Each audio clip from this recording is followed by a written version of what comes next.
Hello everyone, welcome back to the channel. And अगर आप English literature के student हैं या फिर आपको अच्छी बुक्स पढ़ना पसंद है तो आपने फ्रांसिस बेकन का नाम ज़रूर सुना होगा।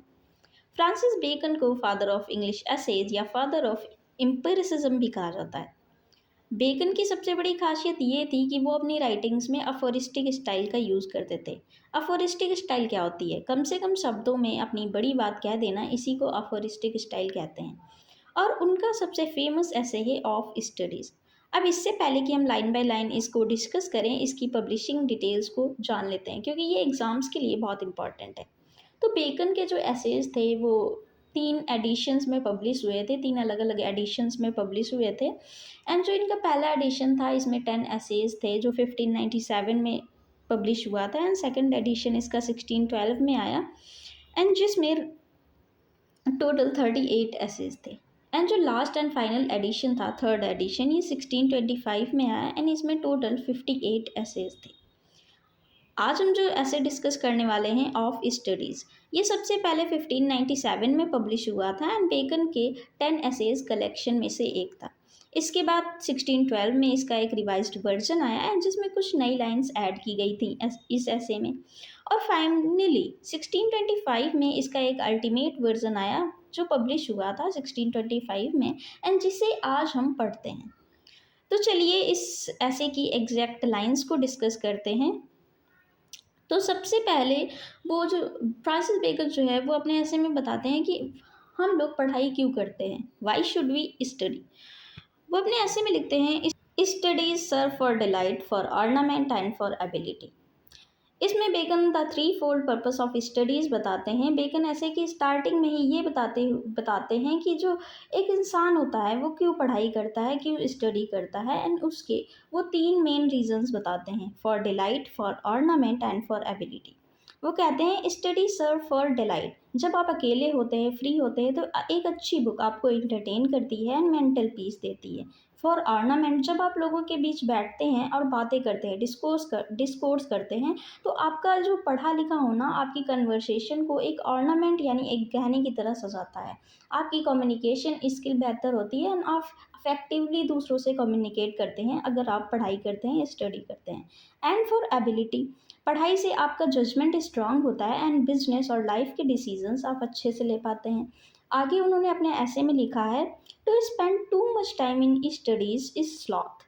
मतलब अगर आप ज़्यादा से ज़्यादा टाइम सिर्फ पढ़ाई में बिता रहे हैं, कोई काम नहीं कर रहे हैं, तो ये आलसीपन है, ये लेजीनेस है। To use them too much for ornament is affectation, to make judgement wholly by their rules is the humour of a scholar. वो कहते हैं कि अगर आप हर बात में सिर्फ बुकिश नॉलेज दिखा रहे हैं, अपना सिर्फ कूल देखने के लिए आप हर जगह अपनी बुकिश नॉलेज शो कर रहे हैं, तो वो अफेक्शन है, एक दिखावा है। एंड अगर आप रियल लाइफ के डिसीजंस भी सिर्फ बुकिश रूल देख कर ले रहे हैं, तो आप एक बुकिश वर्म हैं, यानी एक किताबी कीड़ा हैं, एक सन की स्कॉलर हैं जिसे प्रैक्टिकल दुनिया की कोई समझ नहीं है। आगे बेकन ऐसे में लिखते हैं, they perfect nature and are perfected by experience, for natural abilities are like natural plants that need pruning by study. यहाँ पे इन लाइंस के थ्रू बेकन दिखाते हैं कि the relationship between study and practical experience. Bacon यहाँ एक कमाल का कंपैरिजन करते हैं। वो कहते हैं कि हमारी जो नेचुरल एबिलिटीज़ यानी टैलेंट्स होते हैं वो एक जंगली पौधे नेचुरल प्लांट की तरह होते हैं। जैसे एक जो गार्डनर होता है वो जो पेड़ों की प्रूनिंग करता है उसे सुंदर बनाने के लिए, उसकी कटाई करता है उसे सुंदर बनाने के लिए, वैसे ही जो स्टडी होती है वो हमारे माइंड को शेप करती है। लेकिन सिर्फ बुकिश नॉलेज काफ़ी नहीं है, जब तक आप उसे एक्सपीरियंस के साथ मिक्स नहीं करेंगे तब तक वो जो आपको नॉलेज मिली है वो अधूरी है। फिर उन्होंने बुक्स को फूड से कंपेयर किया है। Some books are to be tasted, others to be swallowed and some and few to be chewed and digested. यहाँ उन्होंने क्लासिफिकेशन ऑफ बुक्स के बारे में लिखा है एंड ये इस ऐसे की सबसे आइकॉनिक लाइन है। बेकन ने बुक्स को खाने से कंपेयर किया है। उन्होंने लिखा है, some books are to be tasted, कि कुछ जो किताबें होती हैं वो सिर्फ टेस्ट करने के लिए होती हैं, सिर्फ चखने के लिए होती हैं। मतलब उनका सिर्फ कुछ पार्ट पढ़ लो एंड ऊपर ऊपर से देख लो एंड ये काफ़ी होता है। Some and others to be swallowed। swallowed मतलब निकलना। कुछ बुक्स को पूरा पढ़ना चाहिए, पर उन पर ज़्यादा दिमाग लगाने की ज़रूरत नहीं है बेकन के अकॉर्डिंग। उन पर ज़्यादा दिमाग लगाने की या रिसर्च करने की ज़रूरत नहीं होती, उन्हें सिर्फ ऊपर-ऊपर से पढ़ना होता है। And some few to be chewed and digested. Chewed and digested मतलब चबाना और पचाना, लेकिन जब कुछ किताबें ऐसी होती हैं जिन्हें आपको पूरी तरह से चीव एंड डाइजेस्ट करना होता है, यानी हर एक लाइन को ध्यान से पढ़ना, समझना एंड लाइफ में अप्लाई करना होता है। फिर उन्होंने 3 गोल्डन रूल्स बताए हैं। उन्होंने लिखा है reading makes a full man, conference a ready man and writing an exact man. यहाँ उन्होंने इफेक्ट्स ऑफ लर्निंग बताया है कि जो रीडिंग होती है वो आपको एक फुल मैन बनाती है, मतलब आप ज्ञान से भर जाते हैं, आप नॉलेज से भर जाते हैं। कॉन्फ्रेंस, ग्रुप डिस्कशन या डिबेट आपको एक रेडी मैन बनाती है, यानी आप ऑन द स्पॉट बोलने के लिए हमेशा तैयार रहते हैं।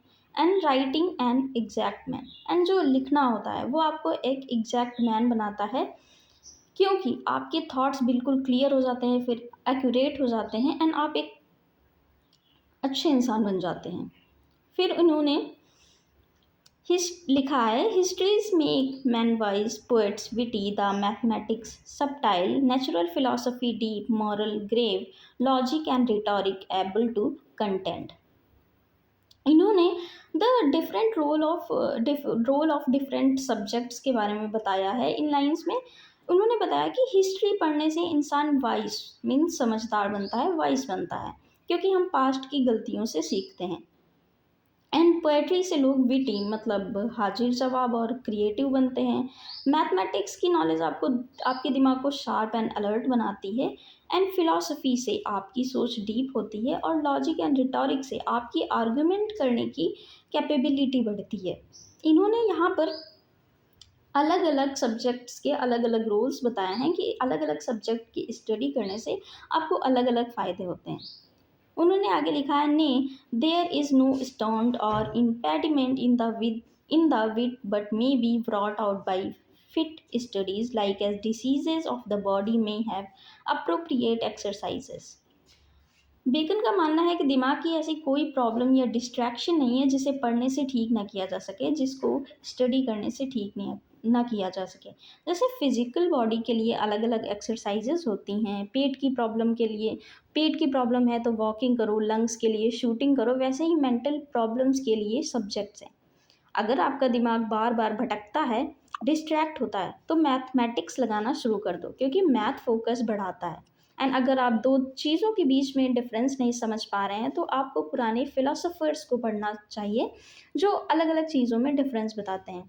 बॉटम लाइन ये है कि हर मेंटल ब्लॉक का क्योर स्टडी में है। सो गाइस, ये था फ्रांसिस बेकन का essay of studies. I hope आपको ये ऐसे समझ में आया होगा। वीडियो पसंद आई है तो लाइक शेयर एंड सब्सक्राइब करें। Thank you for watching.